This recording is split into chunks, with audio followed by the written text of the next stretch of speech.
दोस्तों आज हम बात करेंगे रामचरितमानस के गूढ़ रहस्यों की।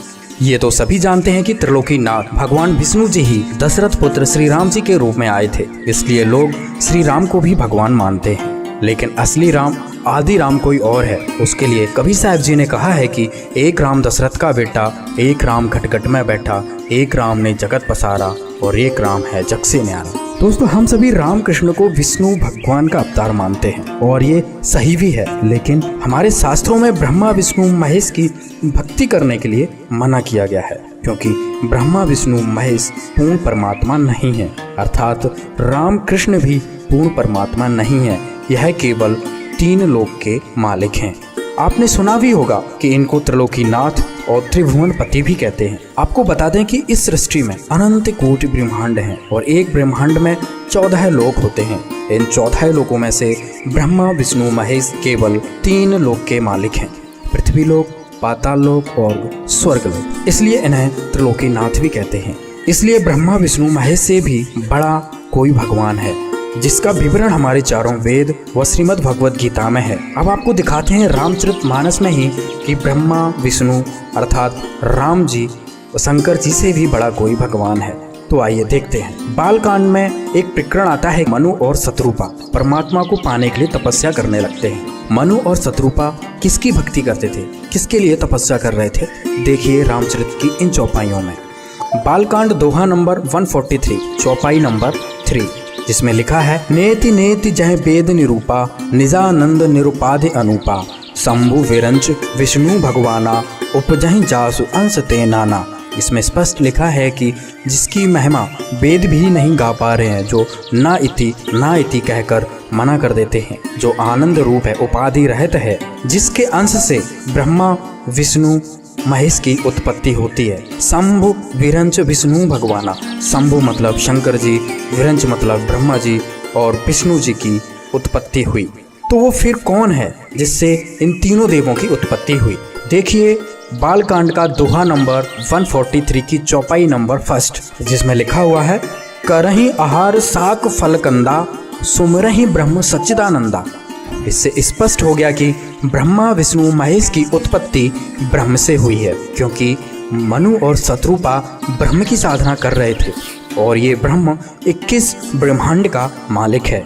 अगली चौपाई में भी देखिए, बालकांड के दोहा नंबर 145 की पहली चौपाई में ब्रह्म की महिमा बताते हुए मनु जी कह रहे हैं, सुन सेवक सुर तरु सुर धैनु, विधि हरि हरि बंदित पद रेणु। सुनिए, आप सेवकों के लिए कल्पवृक्ष कामधेनु हैं। आपकी चरणों की वंदना ब्रह्मा विष्णु महेश भी करते हैं। इसमें स्पष्ट लिखा है, विधि हरि हरि बंदित पद रेणु। विधि मतलब ब्रह्मा, हरि मतलब विष्णु, हर मतलब शंकर जी, वो भी इस ब्रह्म की वंदना करते हैं। इससे स्पष्ट हो गया कि ब्रह्मा विष्णु पूर्ण भगवान नहीं है, इससे बड़ा ब्रह्म है। आगे की चौपाई में देखिए, जिससे और भी स्पष्ट हो जाएगा। बालकांड दोहा नंबर 149 की चौपाई नंबर 6, इसमें स्पष्ट लिखा है कि तुम ब्रह्मादि जनक जग स्वामी, ब्रह्म सकल और अंतर्यामी। अर्थात तुम ब्रह्मा आदि मतलब ब्रह्मा विष्णु महेश, तुम ब्रह्मा आदि के जनक हो, सबके हृदय में रहने वाले ब्रह्म हो। स्पष्ट हो गया यहाँ पर। और संत रामपाल जी महाराज जी ने अपने सत्संगों में बताते हैं कि ब्रह्मा विष्णु महेश के पिता ब्रह्म हैं, जिसे काल भगवान ज्योति निरंजन कहते हैं, तथा इनकी माता दुर्गा जी हैं। रामचरितमानस में भी देखिए कि ब्रह्मा विष्णु महेश की माता दुर्गा जी हैं। बालकांड दोहा नंबर 147 की पहली चौपाई, इसमें लिखा हुआ है, बाम भाग्य शोभित अनुकूला, आदि शक्ति छबनिध जगमूला। सभी जानते हैं कि दुर्गा को आदि शक्ति कहते हैं। जो ब्रह्म के बाईं तरफ दुर्गा जी आदि शक्ति सुशोभित हो रही हैं। चौपाई में लिखा हुआ है, बाम भाग्य शोभित अनुकूला, आदि शक्ति छबनिध जगमूला। अर्थात ब्रह्म के बाईं तरफ दुर्गा जी आदि शक्ति सुशोभित हो रही हैं। अगली चौपाई में स्पष्ट लिखा है कि जासु अंश उपजहि गुण खानी। अर्थात दुर्गा जी के अंश से उपजी गुणों की खान उपजी। क्या? जासु अंश उपजे गुण खानी, अगणित लक्ष्य उमा ब्रह्मानी। अर्थात इस चौपाई में स्पष्ट लिखा है कि दुर्गा जी से ब्रह्मा विष्णु महेश की पत्नियों की उत्पत्ति हुई, लक्ष्मी, उमा और ब्रह्माणी की। इससे स्पष्ट हो गया कि ब्रह्मा विष्णु महेश के माता पिता ब्रह्म और दुर्गा जी हैं। और इससे स्पष्ट हो गया कि दुर्गा जी से ही लक्ष्मी, उमा और ब्रह्माणी की उत्पत्ति हुई। दोस्तों, आज की वीडियो में हमने रामचरितमानस में प्रमाण दिखाया कि ब्रह्मा विष्णु महेश भगवान नहीं है, इनसे बड़ा भगवान ब्रह्म है। और गीता जी में ब्रह्म भी कह रहा है कि हम पूर्ण नहीं हैं, वो परम अक्षर ब्रह्म है जिसे सच्चित आनंद कहते हैं। वो पूर्ण परमात्मा कौन है जिसकी हमें भक्ति करनी चाहिए? आइए देखते हैं। ऋग्वेद मंडल नंबर 9 और सूक्त नंबर 82, सूक्त नंबर 82 का अब हम नीचे आते हैं। मंत्र नंबर 1, सर्वोत्पादक प्रभु यानी सबकी उत्पत्ति करने वाला भगवान, प्रकाश रूप, तेजो में रूप वाला, उसका तेजो में शरीर है, सद्गुणों की वृष्टि करने वाला, पापों का नाश करने वाला, पापों को के हरण करने वाला, वह राजा के समान। ये राजा के, ये 269 पृष्ठ पर, ये 270 पर पढ़ाएंगे आपको।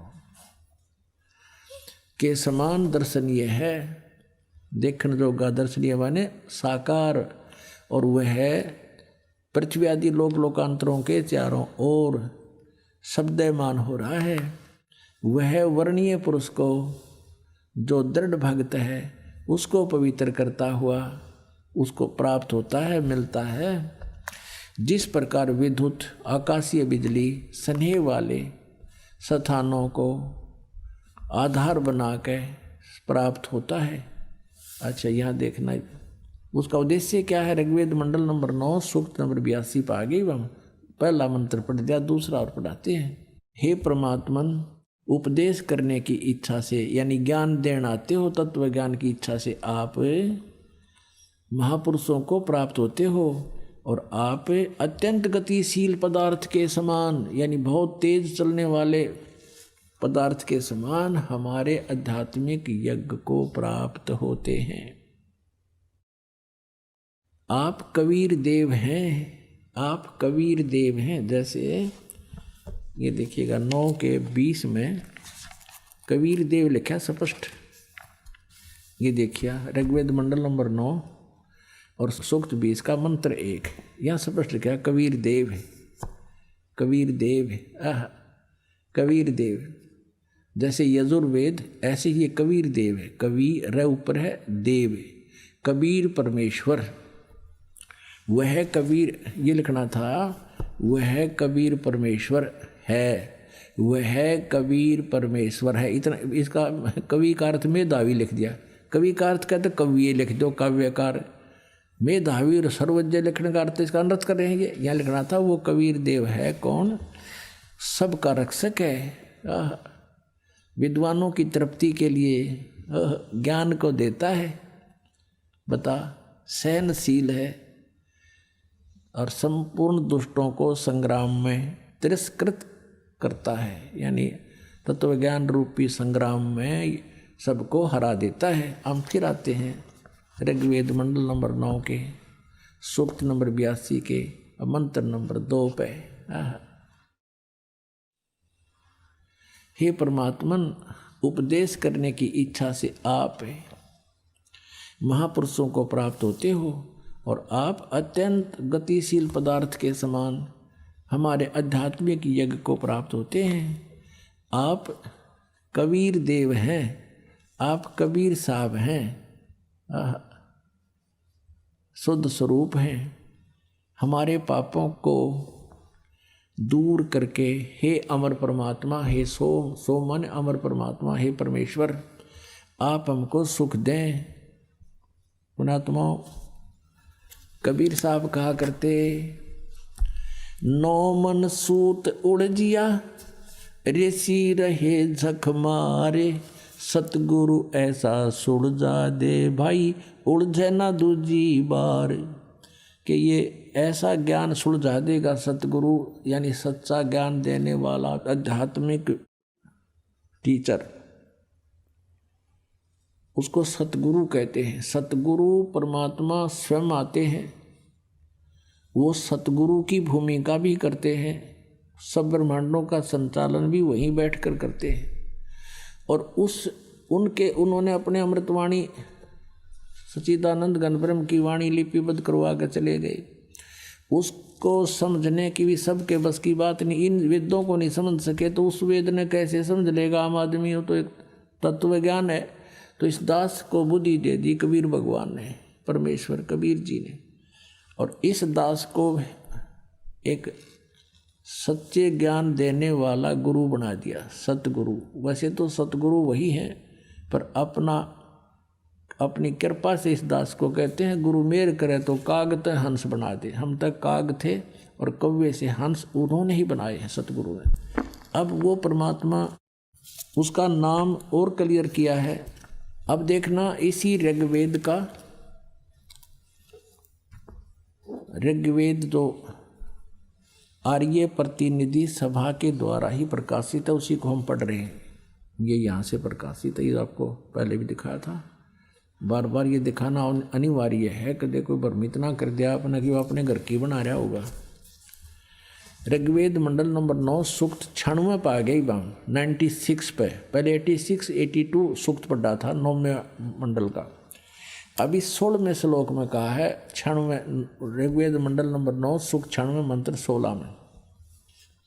गुहम माने गुप्त, रहस्य में, चारु माने श्रेष्ठ, नाम माने नाम। ये तो हम पढ़ सकें आराम से। इन्होंने कुछ अपनी हिंदी भी कर रखी है। चारु माने श्रेष्ठ, गुहम माने सर्वोपरि रहस्य यानी सबसे गुप्त, और नाम माने नाम। इन्होंने चाहे कुछ भी अड़ंगा डाल दिया, तुम्हारी संज्ञा है। नाम का संज्ञा के मतलब नाम है, जो तुम्हारा नाम है।